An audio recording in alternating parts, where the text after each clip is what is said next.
You're about to meet a young woman raised as a Jehovah's Witness who says she was molested by a fellow church member and that the church had been protecting pedophiles within their midst. Now alleged victims from across the country are coming out with claims of their own.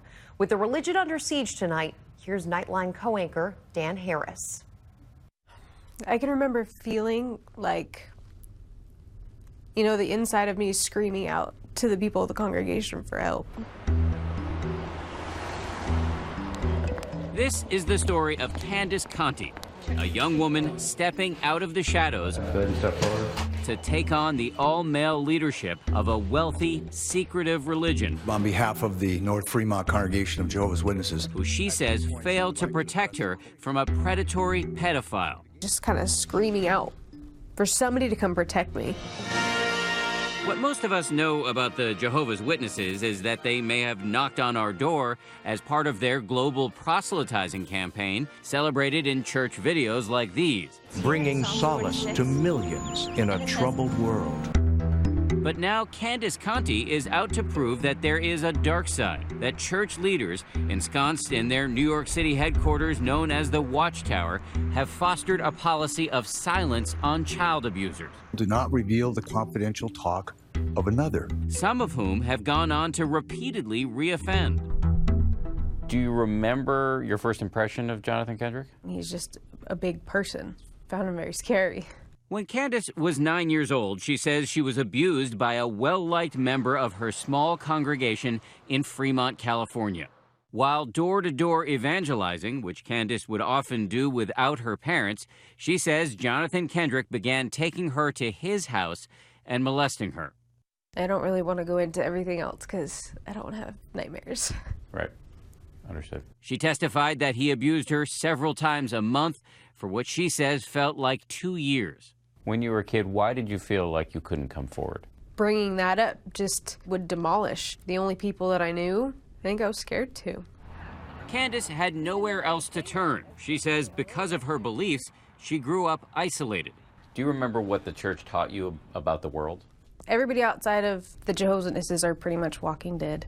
Like all Jehovah's Witnesses, she was taught that Armageddon is coming soon. There will be a new earth, a paradise earth. And that the only survivors will be true believers who will live in a heaven on earth. Growing up as a Jehovah's Witness, Candace didn't celebrate birthdays or Christmas, and she didn't make friends outside of the church. Anybody outside of the Jehovah's Witnesses could be used as a tool by Satan to pull you away from your Christian family. So it was only years later, after she'd grown up and left the church, when she found Jonathan Kendrick on the sex offender registry for abusing another child in a different congregation, and she finally decided to act. I felt really guilty for not doing anything so that this wouldn't have happened to somebody else. She went to local church leaders and told her story. But they wouldn't listen to me unless I proved my case. How do you prove that you've been abused? You have 2 witnesses to the crime. According to the religion's internal system of justice, it's believed that the Bible requires there to be at least 2 witnesses in order for a crime to be punishable. Who abuses children with 2 witnesses? Nobody does.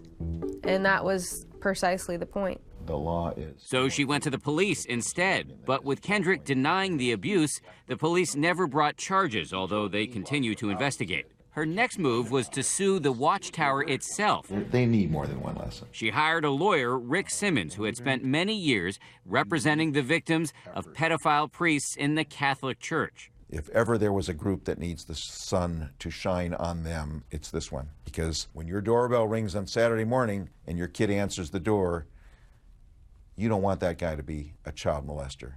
All right, sir, if you'll please raise your right hand. When Candace and her attorney began conducting depositions with local church leaders, known as elders, they learned something astonishing. Do you recall becoming aware at any time of sexual abuse of a child by Jonathan Kendrick? Yes. Even before Candace was abused, the elders knew that Jonathan Kendrick, who then held a leadership position in the congregation, had molested his own stepdaughter, his first known victim. Written there, he confessed to touching her one evening when he came home. And yet the elders did not call the police and did not warn the rest of the congregation. Did that make you furious? Yeah, I was disgusted. I was absolutely disgusted. It was more damage control at that point than saving somebody. What was the reason that the congregation was not notified? We don't make that public to the congregation. That's confidential. A confidentiality policy set by the church leaders back in New York. In a series of letters to elders across the country on the issue of child abuse, the Watchtower made its policy clear. Though they acknowledge that some states have child abuse reporting laws, they said allegations should otherwise be kept secret to all but church leaders, because worldly people are quick to resort to lawsuits if they feel their rights have been violated. We kept an eye on his actions while he was in the congregation.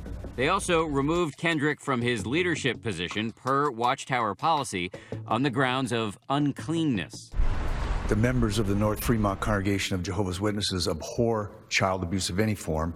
In court, attorneys for the church argued that it's not the responsibility of a religious organization to protect children from sexual abuse by other congregation members. The Jehovah's Witnesses are not a youth group.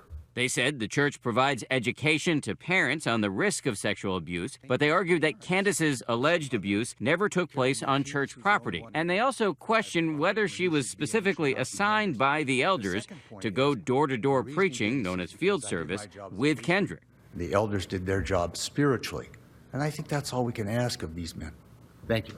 The Watchtower denied our request for an interview, but sent us a statement peppered with Bible citations that said victims of child abuse have the right to report to governmental authorities and that the church won't stand in their way, adding that they do not shield abusers from authorities or the consequences of their actions. The jurors sided with Candace. One step closer, oh my gosh. In a landmark verdict in 2012, she was eventually awarded more than $15 million. The Watchtower is appealing the case. I felt wrong and I felt dirty. Candace Conti's victory has opened the floodgates. I just want him to be behind bars where he belongs. Apparently inspiring around 24 other alleged victims from across the country to file lawsuits accusing church leadership of covering up charges of abuse. Absolute silence to protect itself from scandal. But as these alleged victims muster the courage to tell their stories, their alleged abusers, like Jonathan Kendrick, are steering clear of the spotlight. Okay, this is his street. We're pulling up to his house. He was absent from the trial, and he denied our repeated requests for an interview. So we went to see him. Mr. Kendrick, my name is Dan Harris. I'm from ABC News. Can we talk to you about Candace Conti? My statement is this.